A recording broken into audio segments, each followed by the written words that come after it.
Good morning and welcome to another Seize the Day. Trust you guys are waking up feeling refreshed and ready to begin this new day. Today is Monday, March 17th. Little rainy outside today, but it's St. Patrick's Day. So for all of you who are Irish, it's a day for you. So, and for us, maybe I might have some corned beef, who knows? But trust you guys are just engaged, feeling good about this morning, feeling strong, ready to seize this new day. Um, we are shortly going to embark on our New Testament series of the Casket Empty. As many of you already know, but we get some new visitors to our Seize the Day. We are in the midst of a study called Casket Empty. You can find out more of that information at casketempty.com. Casket Empty is an acronym that stands for Creation, Abraham, Sinai, Kings, Exile, Temple, which is the Old Testament part of our Bible. And in those six periods, they begin to break down some of the major events to give you an idea of what this one main redemptive story is throughout the entire Bible. Now, empty picks up expectations, which is that period of time between Malachi, the last book in your Old Testament, and Matthew, the first book in your New Testament. It's a period of a little over 400 years. And for many people, it remains like a silent time because there's no, books in the Bible that are written during that particular period, which is not to say that the Bible doesn't have to say something about that period, as we're going to discover as we begin the empty part of this series. Now, E stands for expectations, M for Messiah, P for Pentecost, T for teaching, and Y for yet to come. You can find ways to register for a small group. If you'd like to start your own group, just let us know, and we'll be able to give you all kinds of resources to help, just enhance your group time together. So you can look on our Bethany Church website. You can also go there for past lessons, and there's additional teaching that Carol Kaminsky, who wrote the Casket portion of Casket Empty, she has written that there, and they come with short little videos of her teaching as well. So you might find that very informative. So it's a way for all of us to grow in our understanding of the word. Jesus said this in John chapter 8. He said, "If you abide in my word, then are you truly one of my disciples. And then you shall know the truth, and the truth shall set you free." See, freedom comes with knowing truth. Truth is apprehended when, as a disciple, we live out God's word. That's where true freedom is to be found. So I encourage you to just stick with this study as we continue on. Now, the study is going to begin this coming Sunday on March 23rd, and groups will officially begin. And so we will hold off until this coming week to really get into the Old Testament with some earnestness. So I thought I would just continue going through our Old Testament study in a book called Malachi. Malachi is the last book of the Old Testament. We've already taken a number of, the first chapter and a half. It's a short little book, but it is powerful. I love the format of Malachi because there is this, God makes a statement and the people respond to his statement. It happens 6 different times, and always with God bringing them to account for their attitude. It's kind of, similar to dealing with a petulant teenager, where you're speaking to them and they just respond sometimes in their own rebellion. But God started off in a way that just puts the emphasis on where it should be. God starts the book by saying, "Listen, I have loved you," but you say, "How have you loved us?" And then God goes on to tell them. Well, as we begin this book, I thought this morning, I'd like to start off with just a few things here for you to consider along with me. And some of it has to deal with perceptions. Okay. So just step back for a moment, and I'm going to give you a couple of these things here. It says in 1977, there was a fish merchant named Lee Lance, and he traveled to Chile, and he discovered the toothfish, a species the locals deemed too oily to eat. 30 years and a name change later, Chilean sea bass is so popular with American palates that it's almost on the verge of extinction. How about this one? After Canadians developed an oil from the rapeseed plant, they still had to deal with the name. Not a very pleasant name, right? Rapeseed. So in 1988, the FDA approved a name change to canola oil. And the consequence? Sales shot up. Here's another one. When the California Prune Board realized the words prune and laxative were inextricably linked, they switched to dried plums in 2000. And people bought it. And in a documented focus group, they preferred the taste of dried plums to prunes. Go figure, right? You see how we could get in our own heads.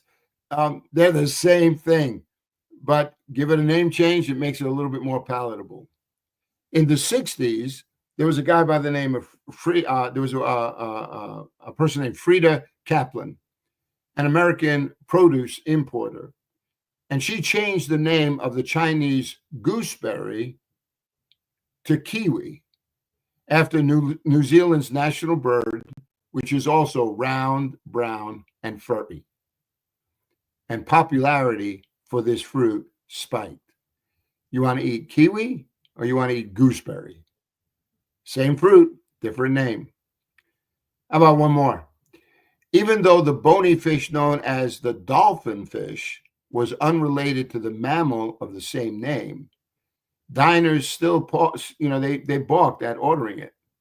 So in the mid-1980s, restaurants started using its Hawaiian name, mahi mahi. And all thoughts of Flipper, for those of you old enough to remember that show, were forgotten. See, people have a natural bent toward renaming something, right, to make it more palatable. And such an act of renaming, especially in the examples that I just mentioned, is, relatively harmless, right? But here's a thought that I just want you to get your heads around this morning. We masquerade, I said, okay, but what about the renaming we do on a more personal level? We masquerade our actions by naming them something other than what they are. Like, how about if we take the word ambitious for someone who's just greedy? Or we say we're caring when really we're controlling. Or how about we say love when it's really all about lust? See, that can get pretty dangerous pretty fast. Because what it does is it leads us to self-denial, a lack of self-awareness. You can fool as many people as you like, but deep down in your own soul, you still know the truth. And the worst of it all is that it means you'll never deal with what you need to deal with in your life. So it's not about just changing a name to make it more palatable. It's really about getting at the truth and naming it for what it is. So enter Malachi. It appears the Israelites want to engage in word games, but God is up for the challenge. And we have already observed some things over the past few weeks. So, for instance, in Malachi 1:5, right, in the early verses of chapter 1, God defines his love for Israel by referring to his covenant with Israel. right? He drew a distinction between Jacob and Esau, and how God had maintained his covenant towards Jacob, and while Esau experienced something of God's judgment.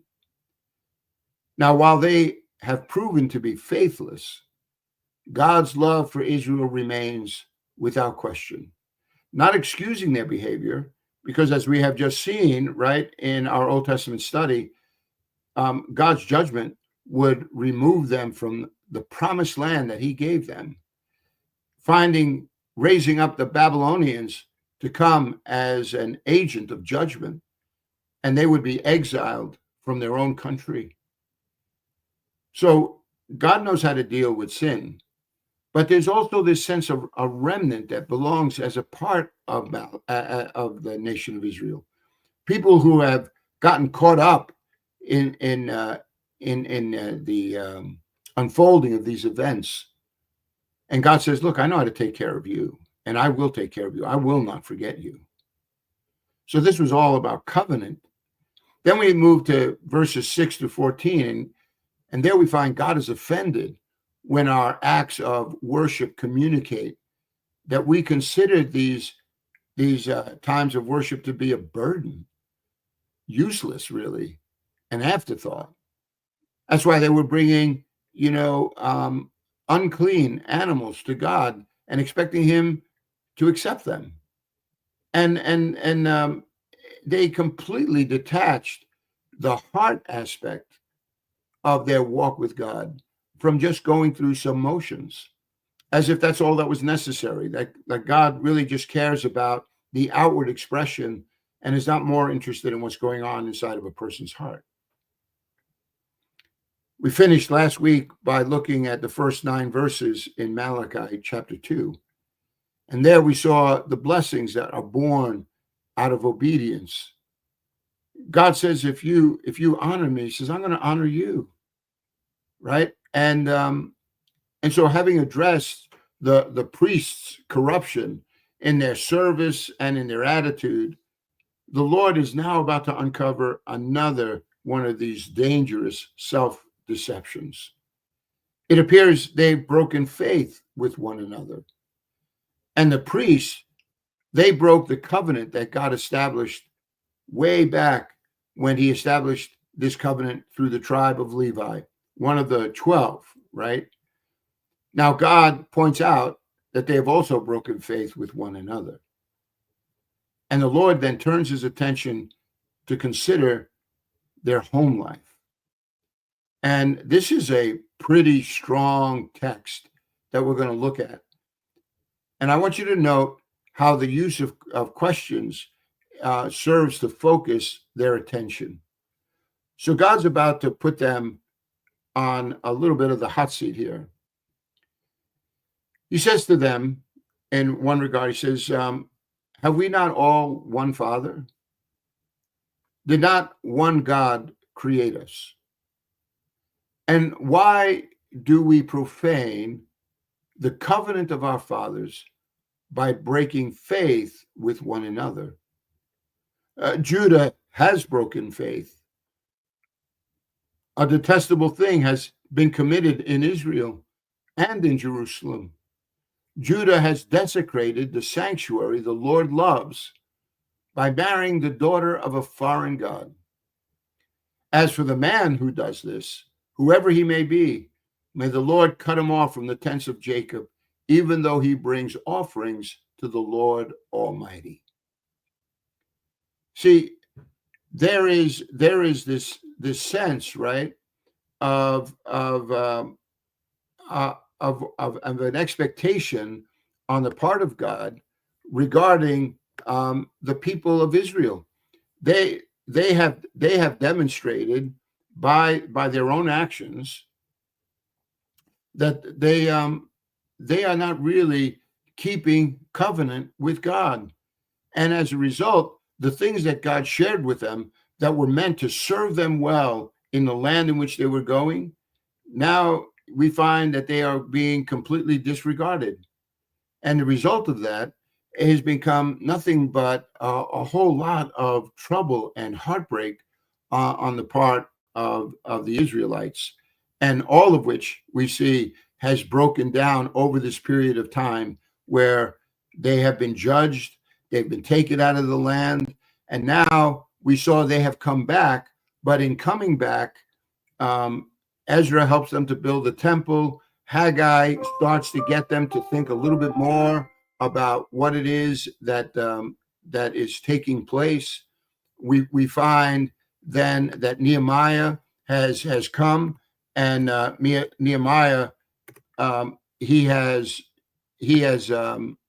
begun to rebuild the walls in Jerusalem, right?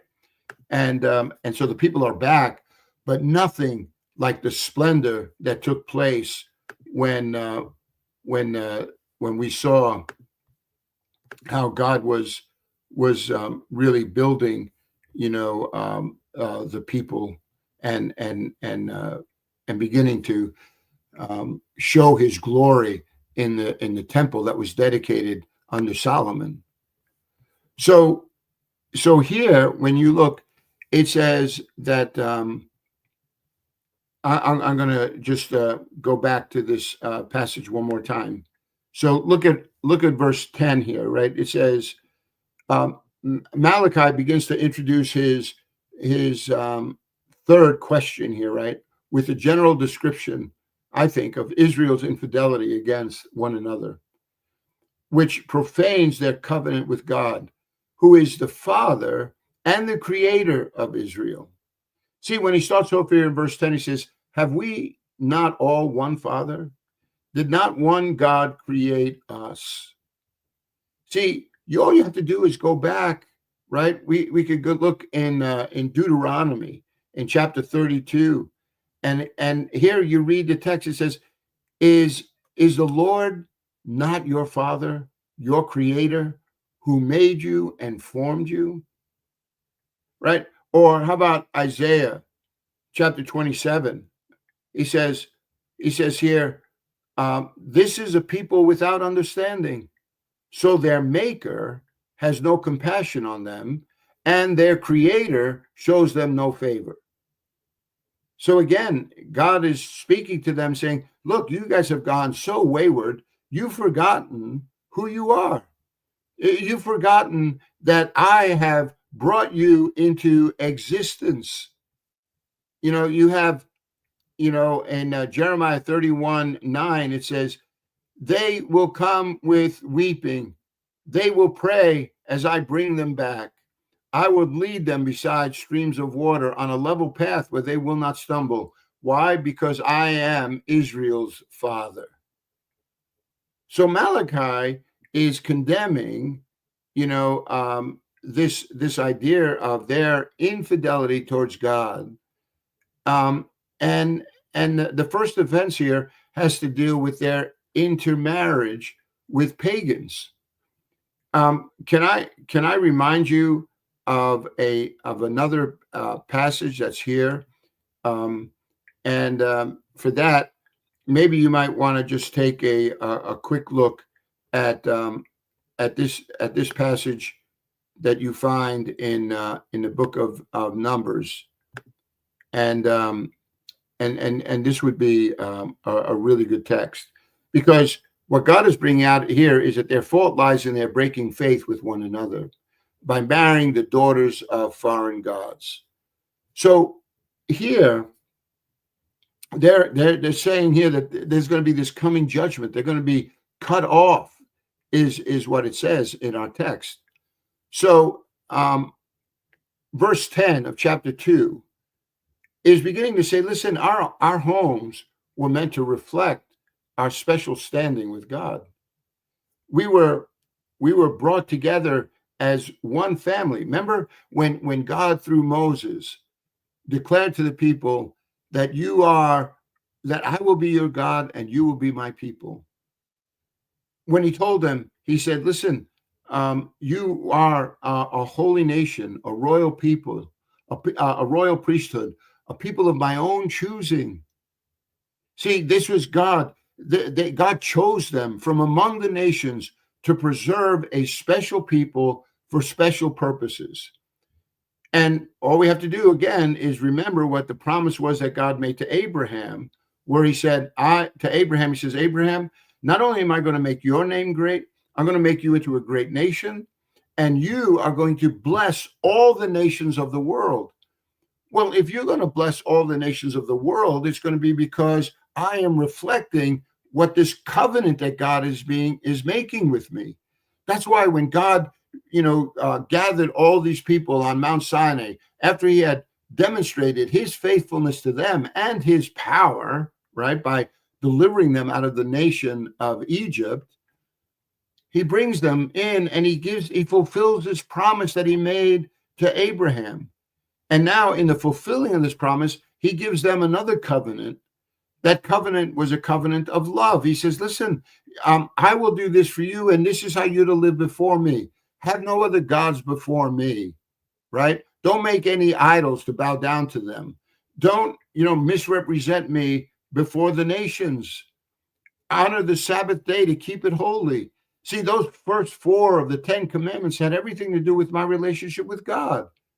And the other 6 had everything to do with the way in which I am engaging the community of which I am a part. So I honor your father and mother. Don't murder. Don't steal. Don't commit adultery. Don't bear false witness against your neighbor. And don't covet your neighbor's stuff. See, God entered into a covenant with Israel, and their commitment to God, their commitment to God's ways would bring blessing and set them apart from the surrounding heathen nations of which God says, I am about to bring judgment.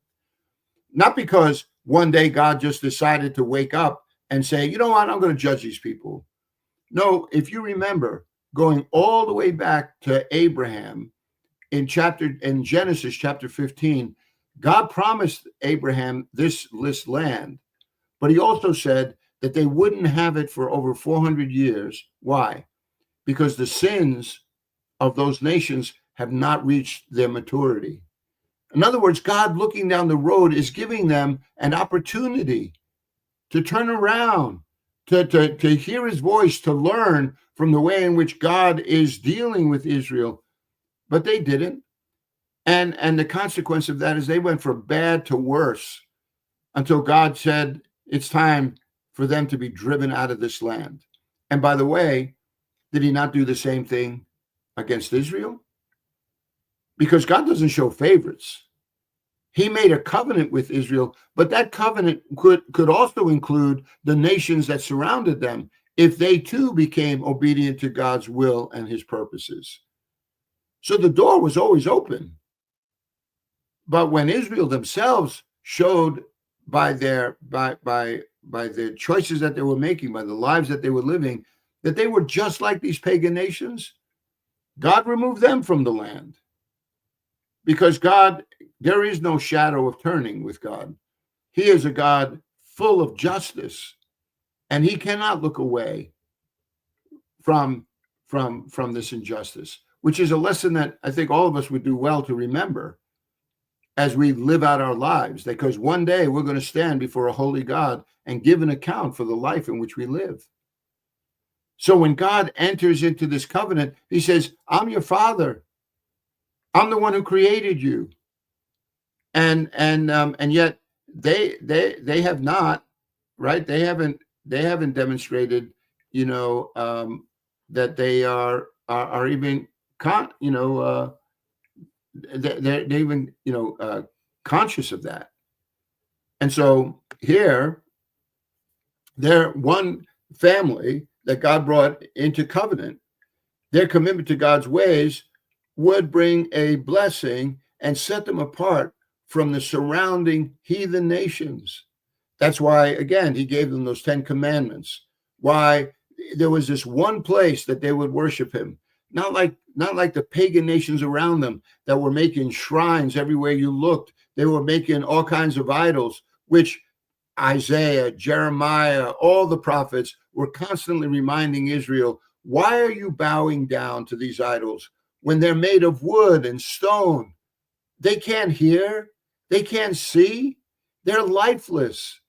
Yet here is a God who is demonstrating his care to you, providing manna from heaven, water from rocks in the desert, who appears to them in a pillar of fire by night and a pillar of smoke by day, guiding them throughout this wilderness until he brings them into this promised land.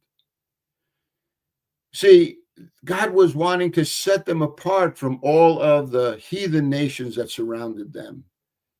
That's why the commandments, that's why the one sanctuary, that's why this moral law that put a check on our own perversions kept them from emulating the nations around them, so that there would be a purity that set them apart from the nations.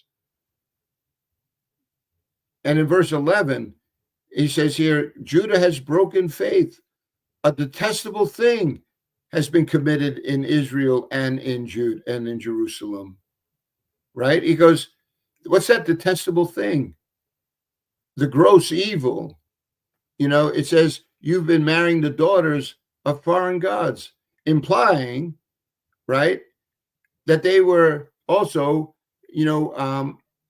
engaging in this foreign worship of idols, which appears in opposition to the righteousness of the God of Israel. To be married to one who worshiped foreign gods always spelled trouble for many in Israel. Can I bring you back just to thinking about what took place for Solomon? And Solomon in in 1 Kings chapter 11, this is what we read. It says, King Solomon loved many foreign women besides Pharaoh's daughters, Moabites, Ammonites, Edomites, Sidonians, Hittites. They were from nations about which the Lord had told the Israelites, you must not intermarry with them, because they will surely turn your hearts after their gods. Nevertheless, Solomon held fast to them in love. He had 700 wives of royal birth and 300 concubines, and his wives led him astray. As Solomon grew old, his wives turned his heart after other gods, and his heart was not fully devoted to the Lord his God, as the heart of David his father had been. He followed Ashtoreth, the goddess of the Sidonians, Moloch, the detestable god of the Ammonites. Moloch, the worship of Moloch, they would sacrifice their children in flames to appease this god. How is that making anybody better? It says Solomon did evil in the eyes of the Lord. He did not follow the Lord completely as David his father had done. On a hill east of Jerusalem, Solomon built a high place for Shamash, the detestable god of Moab, and for Moloch, the detestable god of the Ammonites. He did the same for all of his foreign wives, who burned incense and offered sacrifices to their god. See what I mean? In verse 12, God is calling them to remember this apostasy, falling away from the Lord's command. It was responsible for the exile. One's hearts are taken away. And this is what God is saying against them. The constant repetition. When you read through the book of Ezra, Nehemiah, God knows, look, I've called you into this covenant with me. There's so many distractions in the world, and they are going to take you away from my calling. So the result here, as you begin to see, is that the people are, losing faith. Even here at the end of this Old Testament, God is constantly giving them opportunity, but they're just brushing them off. And you see it in their behaviors. Well, it's not a good look, is it? Well, we're going to go on a little bit more about this, but our time is done for today. So I want you to think about this. God is giving many opportunities for us to come back and show our fidelity to him and to his purposes. Tomorrow, we're going to look a little bit more deeply into this passage and see another reason why this is so important to God. And so I want to thank you for joining me today. I hope these passages challenge you to just fix your eyes on Jesus and seize the days with the recognition that God is good all the time. My friends, thank you for joining me, and enjoy your day. And Lord willing, we'll spend some more time again tomorrow. God bless.